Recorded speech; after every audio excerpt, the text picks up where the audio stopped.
Hello everyone, welcome to another part in this full course of Hybrid Zombie Shooter. Now one of my viewers have donated this animation pack for me to use as part of this tutorial course. I'm really grateful for this donation. It's absolutely amazing and it's very surprising to me as well, but I really am grateful. Thank you very much Girl Gamer Saj for this donation. So I went ahead and I took all of these animations for the rifle and I just retargeted them to my SKM Manny.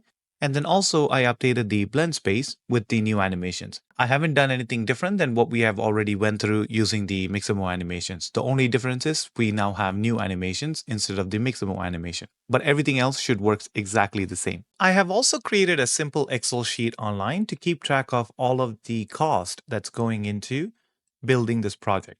It's always a good idea for you to create some sort of a track somewhere, either through Excel sheet or on your phone as a notepad as to where and how much you are spending and what exactly you're spending it on. So after you're done with building out your game, then you can get an idea as to what is the most expensive part of building a game. So far for us, I have had 2 animation asset packs in my game, and the total cost is $23.98. I've also added a price type. Although it's a donation, I do want to add this as a cost because not everybody gets donation. I just got super lucky, right? So I want to add this to the total cost. So right now we're sitting at $23.98 to what we have built. Today we're going to attach weapon to our character.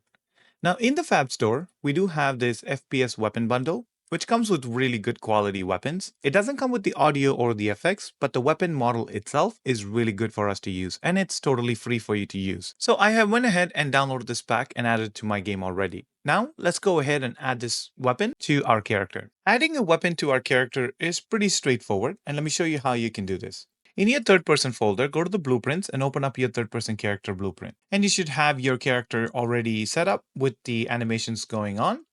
Now, select your character mesh and go ahead and select this Browse to SK Survival Character. Open the SK Survivor Character Skeletal Mesh and go ahead and select this skeleton. This will bring up the SK Mannequin skeleton for us to start adding sockets. Now, for us to add or attach a weapon to our character, we need to create a socket and then attach the weapon to that socket. And the socket gets attached to a bone in the skeleton. And when the bone moves around, the weapon is going to move around with the bone as well. So first of all, in our skeleton, there's a whole bunch of bones here. Again, there's a bone icon indicating that this is a bone. We're looking for the right hand. We're going to make a right-handed character. So on the right hand, I'm going to right click and create an add socket. And this socket, I'm going to go ahead and rename it to gun. And this socket actually spawns in with the location and the rotation set to 0. We can actually visualize how the gun would look like in the character's hand by right-clicking on this gun, adding a preview asset, and search for one of the weapons. One of the weapons that's in the kit is called AR4. And I'm going to select this AR4. And as you can see, the socket, because its location and the rotation is set to 0, the weapon will take that rotation and the location as well. Now let's go ahead and rotate the socket around until we find a spot where the gun fits really good. Now remember, we are not moving the gun, we're actually moving the socket around. The gun itself is just a preview asset. If you were to reload the skeleton, this gun will disappear. And it also states here that it's only for preview only, it's not attached to the character. The socket is attached to the character bone. Now we can preview this gun's placement on different animations. So here at the top where you have preview animation, let's go ahead and search for an animation. Once you select the actual animation, you can actually see how the gun placement is on the weapon. And now we can further correct the socket. Now, if it is difficult for you to move the socket around while the animation is playing, you can always set the track to 0. So this is the starting point of the animation. And now you can move your weapon around.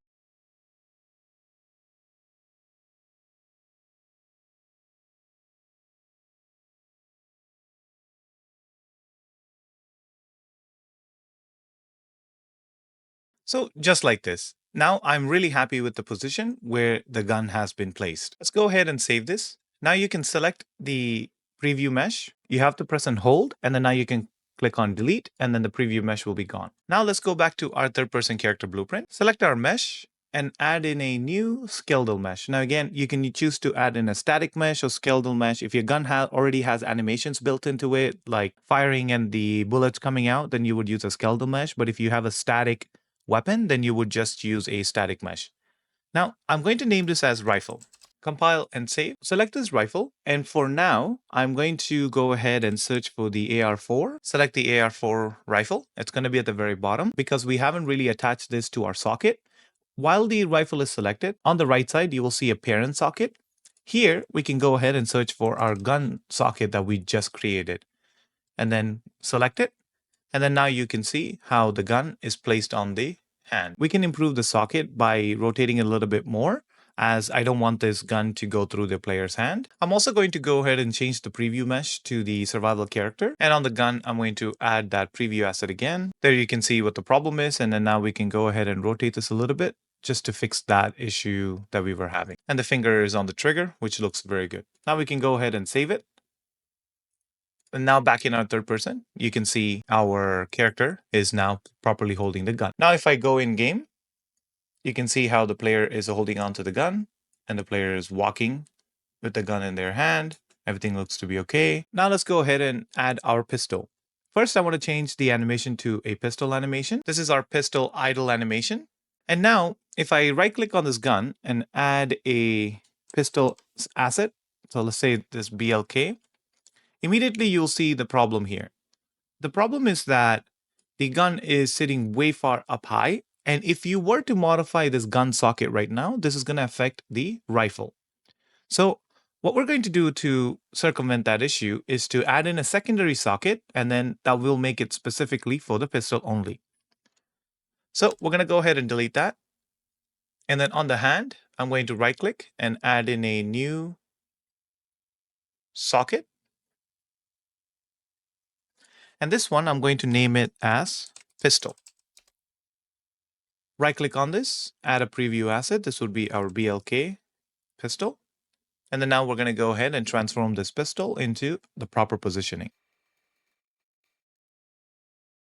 Now this pistol seemed to be a little bit bigger than the hand itself. So I'm going to go ahead and size the pistol. Instead of sizing the weapon itself, I'm going to size the socket. So whenever a weapon gets attached to the socket, it's going to take upon the size of the socket.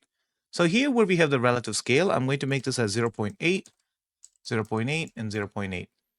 This makes the pistol a lot more smaller, and let's see if this helps. That looks about good to me. Now if I were to play the animation, you can see the pistol is going to be moving along with the hand. Let's try a different animation. The pistol is looking very good over here. Now back in our third-person character, select the mesh and add in a new skeletal mesh, and this would be named as pistol. And for this pistol, I'm going to go ahead and select that BLK, and also the socket. I will set this to the pistol socket, which is right here. Now, eventually through this course, we're going to be using our animation states. If we are unarmed, we want to have no weapon visible in our hand. And if we have the rifle state, then we need to only have the rifle and have the pistol hidden. And for the pistol, the rifle needs to be hidden and the pistol to be showing as well. We're going to take care of that when we are going to be working on equipping and unequipping the weapon. So that'll be the end of this part, and I'll catch you on the next one.